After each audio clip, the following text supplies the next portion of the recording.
ہم نے بکری لیا تھا قربانی کے لیے، اس سے کتے نے کاٹ لیا، بکری کا کان کٹ گیا، اب اس کی قربانی نہیں ہو سکتی۔ ایک بات یاد رکھو، اگر اونٹ ہو تو 5 سال کی عمر ہو، گائے بھینس ہو تو 2 سال پورے کر کے تیسرے میں داخل ہو، اگر بکری ہو 1 سال پورا کر کے دوسرے میں داخل ہو، دمبا ہو وہ بھی 1 سال کا۔ ہاں بعض دمبے موٹے تازے ہوتے ہیں، اگر ان کو چھوڑا جائے وہ سال کے برابر نظر آتے ہیں، اس کی قربانی بھی جائز ہے۔ اندھے کانے کی قربانی ناجائز ہے، لولے لنگڑے کی قربانی ناجائز ہے، جن کے کان کٹے ہیں ان کی قربانی بھی ناجائز ہے۔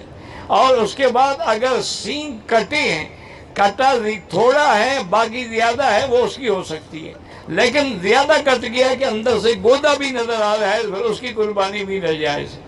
اور جو جانور کمزور ہو، چلنے کے قابل نہ ہو، اس کی بھی قربانی ناجائز ہے۔